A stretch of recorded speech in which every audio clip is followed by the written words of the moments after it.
जय जय हरि मित्रों, मैं रोहित बंसल अजमेर से एक बार फिर हाजिर हूँ आपके सामने एक पौराणिक रोचक कथा लेकर।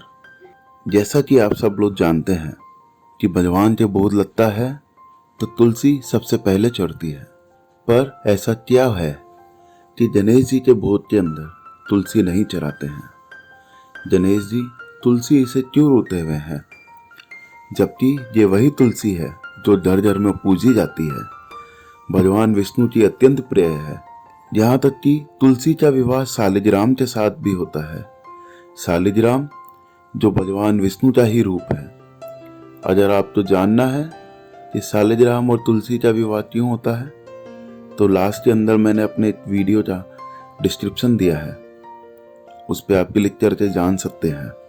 लेकिन हम बात करते हैं आज की कहानी के बारे में कि भगवान गणेश को क्यों अप्रिय है तुलसी, क्यों इनके पूजन के अंदर तुलसी का प्रयोग वर्जित है। तो आइए जानते हैं इस संबंध में क्या पौराणिक कथा है। एक बार धर्मात्मज नाम के राजा थे और उनकी कन्या का नाम था तुलसी। तुलसी को एक बार विवाह करने की इच्छा हुई और वह अपनी ये इच्छा लेकर अलग अलग तीर्थ स्थान पर अपने वर की खोज के अंदर निकल पड़ी। देवी तुलसी सभी तीर्थ स्थलों का भ्रमण करते हुए गंगा के तट पर पहुंची। अति पवित्र गंगा के तट पर पहुंची तो देवी तुलसी ने देखा एक बहुत ही सुंदर, बहुत ही सजीला युवा तरुण तपस्या में लीन है। यह युवा तरुण और कोई नहीं गणेश जी ही थे। गणेश जी अपनी तपस्या के अंदर रत्न जटित सिंहासनों पर विराजमान थे। उनके समस्त अंग में चंदन लगा हुआ था। उनके गले में पारिजात पुष्पों के साथ स्वर्ण मणि रत्नों के अनेक हार पड़े थे। उनके कमर में अत्यंत कोमल रेशम का पीतांबर लिपटा हुआ था। गणेश जी के ऐसे अद्भुत रूप को देखकर तुलसी श्री गणेश जी पर मोहित हो गई और गणेश जी के मन ही मन विवाह करने की इच्छा जागृत हो गई। तुलसी जी ने ध्यान नहीं रखा कि गणेश जी तपस्या में लीन है और उन्होंने उनकी तपस्या को बंद कर दिया और बंद कर कहा, हे गणेश जी, हे युवक, मैं आपसे विवाह करना चाहती हूँ। लेकिन तुलसी द्वारा भगवान गणेश जी की तपस्या को भंग करने के कारण गणेश जी अत्यधिक क्रोधित हो जाए, अत्यधिक रुद्ध हो जाए और तपस्या को भंग करने को बहुत ही ज्यादा अशुभ बताया। भगवान गणेश तुलसी की मनसा जानकर स्वयं को ब्रह्मचारी बताकर उसके विवाह के प्रस्ताव को नकार दिया। गणेश जी द्वारा अपने विवाह के प्रस्ताव को नकारने से तुलसी जी अत्यधिक आहत हुई। उनके मन में अत्यधिक दुख पैदा हुआ।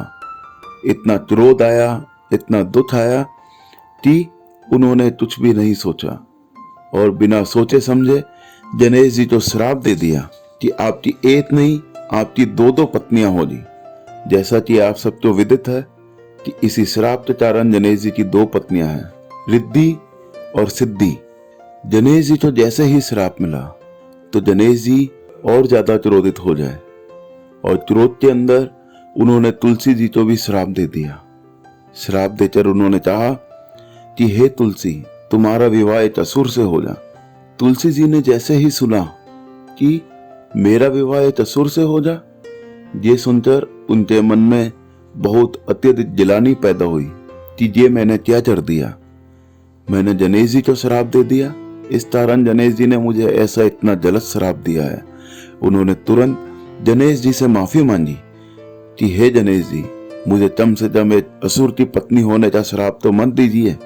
तब गणेश जी ने तुलसी से कहा कि हे तुलसी, तुम्हारा विवाह हो जा तो अब असुर के साथ ही, क्योंकि ये मेरा श्राप दिया हुआ है। मेरे कहे हुए वचन कभी मिथ्या नहीं जाते हैं। लेकिन तुम्हारा विवाह जलंधर नामक असुर से हो जा। उसके पश्चात तुम एक पौधे का रूप धारण करोगी। वो पौधा पूरे जग में पूजा जाएगा और भगवान विष्णु का अति प्रिय हो जा। तुम्हारा पौधा तुलसी के नाम से ही प्रसिद्ध हो जा। प्राणी को जीवन में मोक्ष प्रदान करने वाला हो जा। लेकिन मेरी पूजा में कभी भी तुलसी का उपयोग नहीं हो जा। मेरे भोग में कभी भी तुलसी के पत्ते नहीं चढ़ाए जाएंगे। मुझे तुलसी चढ़ाना अशुभ ही माना जाएगा। तब से ही भगवान गणेश जी की पूजा में और भोज में तुलसी का प्रयोग वर्जित है। तो दोस्तों, आप सब तो ये कहानी कैसी लगी, ये जानकारी कैसी लगी, कमेंट में जरूर बताइए और मेरे चैनल को लाइक शेयर और सब्सक्राइब करना ना भूलें। जय जय हरि।